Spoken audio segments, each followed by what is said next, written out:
steals a goddamn boy. Yeah. What about down? Do you on sight? Commitment.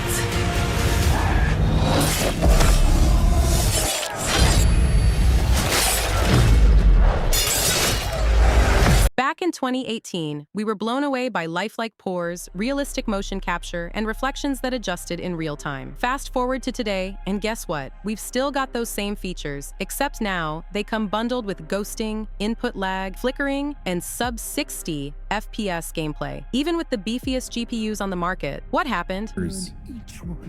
Like, look at the people in the background. Like, god damn. Oh, baby. Okay, Back in 2017, if you had a $600 PC that could handle PUBG, Skyrim, and Borderlands without breaking a sweat, now it feels like even a $1,500 rig struggles to make modern games look good. This isn't just about graphics evolving. It's about a deeper problem, a virus infecting the gaming industry, bad optimization. And it begs the question, why don't developers care about making games run well and look good? One of the culprits here is upscaling. On paper, it sounds like a genius idea. Your game runs at a lower resolution, say 1080p, and gets upscaled to 1440p or higher. So if you're out there with your 4070 talking about how great the features we criticize run on your hardware, you are incredibly irrelevant to this conversation because you are in fact way beyond target spec. The Series S remains as a destructive outlier due to completely botching the established hardware improvements from its mid-gen predecessor. And for this reason, we cannot scrutinize the butchered image quality or extreme upscaling we've seen on this console. Since there doesn't seem to be enforced image quality standards, we believe the Series S should not dictate or limit the progress of visual standards for the truly hardware-enhanced machine. Then there's DLSS, deep learning supersampling, Nvidia's upscaling tech. Sure, it helps boost frame rates, but at what cost? If you crank it to performance mode, you're effectively playing at a base resolution so low that it feels like you're back in 2008. And let's be honest, if you've got an RTX card, why should you even need to rely on these compromises? Now let's talk about Nvidia's frame generation tech. It creates fake frames between real ones, bumping your frame rate from 30 to 60 FPS. Sounds cool, right? Except it introduces input lag, which is the last thing you want in fast-paced games. Sure, if you're playing something chill with a controller, maybe it's fine, but it feels like a shortcut. What's the story with all the elevators lately? I heard Kylo Ren destroyed the one over in D sector. If you ask me, who's ever in charge of this place should be transferred to Hoth.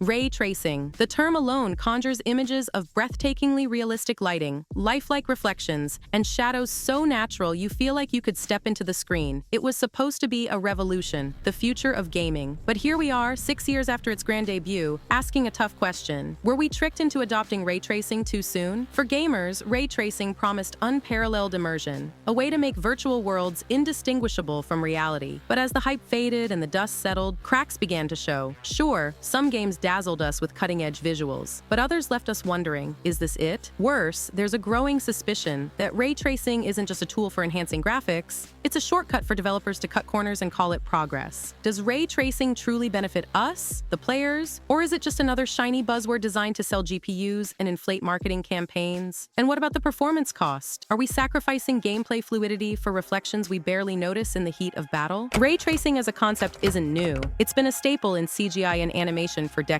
Movies like Toy Story and The Incredibles used pre-rendered ray tracing to create their stunning visuals. But gaming, that's a whole other challenge. Games need to render graphics in real time, and ray tracing's computational demands made it impossible for years. Then, in 2018, Nvidia dropped a bombshell, the RTX 20 series GPUs. These cards were the first to feature dedicated hardware for ray tracing called RT cores, which promised to make real-time ray tracing viable for gaming. Suddenly, games could have lifelike reflections, soft shadows, and dynamic global illumination, all in real time. The launch was groundbreaking, but let's be honest, it wasn't perfect. Early ray-traced games like Battlefield 5 and Shadow of the Tomb Raider showed flashes of brilliance, but came with massive performance hits. If you turned on ray tracing, even the most powerful GPUs struggled to keep frame rates playable. As the years went on, more developers started experimenting with ray tracing, and AMD joined joined the party with their RDNA2 GPUs in 2020. Games like Cyberpunk 2077 and Control pushed the boundaries, delivering stunning visuals that felt truly next-gen, but only if you had the hardware to handle them. By 2023, ray tracing had become a common feature in AAA games, but adoption remained uneven. Some titles, like Metro Exodus Enhanced Edition and Alan Wake 2, used ray tracing to create breathtakingly realistic worlds. Others, however, slapped on a few token effects that barely made a difference, or worse, introduced visual artifacts that hurt the experience. Now, in 2024, ray tracing is at a crossroad. We've got GPUs that are more powerful than ever, with DLSS and FSR helping to offset the performance costs. But the question remains, has ray tracing truly delivered on its promise to revolutionize gaming visuals, or is it still just an expensive luxury? Let's take a look at some standout examples. Few games showcase the potential of ray tracing, like Cyberpunk 2077. On ultra settings, ray tracing enhances reflections, global illumination, and shadows, creating a neon-lit cityscape that feels alive. But the real magic happens in overdrive mode, where path tracing takes the visuals to an entirely new level. With path tracing enabled, every light source interacts naturally with its surroundings. Glass reflects detailed images of the world around it, shadows fall with precision, and the lighting feels dynamic and realistic. It's not just an upgrade, it's a transformation. Walking through Night City with overdrive mode feels like stepping into the future. Alan Wake 2 uses path tracing to deliver an experience that's both eerie and visually stunning. Indoor lighting, in particular, stands out. The way light spills through windows, bounces off walls, and reflects on surfaces adds layers of immersion that traditional rasterization could never achieve. What makes Alan Wake 2 special is how its visuals enhance its storytelling. The realistic lighting amplifies the tension and mystery, pulling you deeper into its world. It's a shining example of how ray tracing isn't just about pretty visuals. It's about creating an atmosphere that feels authentic. While the original Metro Exodus already looked great, the enhanced edition took it to another level by implementing full ray-traced lighting. This wasn't just an incremental upgrade, it was a complete overhaul of the game's visual presentation. Every scene feels more natural, from the way light filters through trees to the glow of a campfire at night. Reflections on water and metal surfaces are more accurate, and shadows have a lifelike depth. The enhanced edition proves that ray tracing can breathe new life into existing games, making them feel modern and relevant years after release. Spider-Man games on PC and PlayStation showcase how ray-traced reflections can make an open-world game truly shine. Glass windows reflect the bustling streets of New York, puddles on the ground mirror the skyline, and even the smallest details, like a car's glossy surface, benefit from the added realism. What's great about Spider-Man is how seamlessly these effects integrate into gameplay. As you swing through the city, the ray-traced reflections don't just look great, they make the world feel cohesive and alive. It's the kind of subtle enhancement that you notice most when it's gone. Ratchet and Clank Rift Apart demonstrates how ray tracing can be used creatively in sci-fi setting. Reflections on futuristic metals and glass give the game's vibrant environments an added layer of polish. But it's not just about reflections. Ray-traced shadows and ambient occlusion enhance the overall lighting, making every scene pop. Then there's Unreal Engine 5, the go-to tool for modern game developers. It's powerful, no doubt, but it's also unoptimized as hell. Ghosting, flickering, and TAA are everywhere. Take Stalker 2, for example. Without TAA, the game looks sharp but rough. Turn it on, and everything gets blurry. Where do we go from here? Here's the harsh truth. Gaming has lost its balance. Developers are so focused on pushing the envelope that they've forgotten the basics. A game shouldn't need upscaling, frame generation, and a $2,000 rig to run decently. We're not asking for miracles. We're asking for common sense. Optimize games for where gamers are, not just for where the latest hardware is. Because if things don't change, gaming will become an exclusive club. All right, here's the deal. The next-gen RTX 5090 and 5080 GPUs are shaping up to be absurdly expensive. Now, take this with a grain of salt, because pre-release prices are always subject to change. Nvidia is notorious for tweaking pricing at the last minute. Heck, even the board partners like EVGA sometimes don't know the final pricing until Jensen walks on stage to make the announcement. But the early signs? Not looking good for anyone hoping for a budget-friendly option. Here's what's floating around. Listings for two PCs with Intel's new Air Lake CPUs paired with these GPUs have leaked. The system with the RTX 5090 is priced at a jaw-dropping €6,000, while the one with the RTX 5080 is going for €3,500. That's a whopping €2,500 difference. Now, part of that price hike includes upgraded components. The 5090 rig steps up from an Intel Core Ultra 7 to an Ultra Ultra 9 from 32 gigabytes of RAM to 128 gigabytes and doubles the storage from 1 terabyte to 2 terabytes. But even if you account for those extras, estimates suggest the GPU alone could account for 1,500 to 1,750 euros of that price gap. Does this mean the RTX 5090 will actually be $2,000 more expensive than the 5080? Probably not. Nvidia's profit margins and packaging play a role, but it does strongly hint that these cards won't be cheaper than the current gen. In fact, we should probably prepare for them to cost more. Comparing generations, how much more are we paying? Trying to compare these new pre-built setups to current gen systems is tricky. For one, there's no direct equivalent for these Orion 700 builds featuring Intel's Core Ultra chips. But if we're judging by trends, don't expect these 50 series cards to suddenly undercut the 40 series pricing. That ship has sailed. If you've been holding your breath for GPUs to get cheaper, it's time to exhale and accept reality. The RTX 50 series cards are likely to push pricing higher, not lower. The RTX 5090 is being set up as a luxury product, and even the 5080 might be out of reach for many gamers. At the end of the day, this is just another reminder that PC gaming is becoming an increasingly expensive hobby. Whether you're upgrading for ray tracing, higher frame rates, or just to keep up with modern titles, it's clear that the cost of staying current isn't going down anytime soon.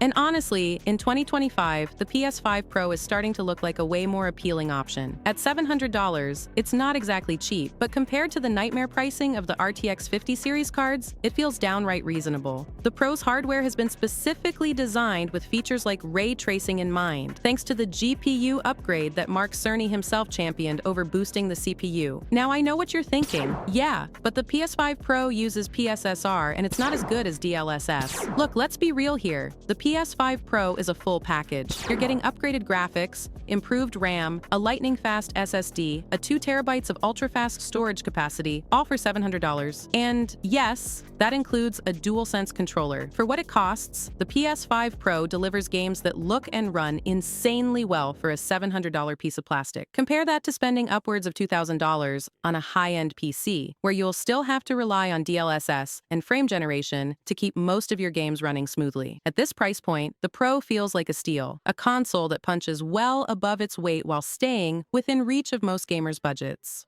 If you want to be ahead of all the gaming leaks and news, specifically PlayStation news, time for you to subscribe. And as always, a like on the video is very much appreciated.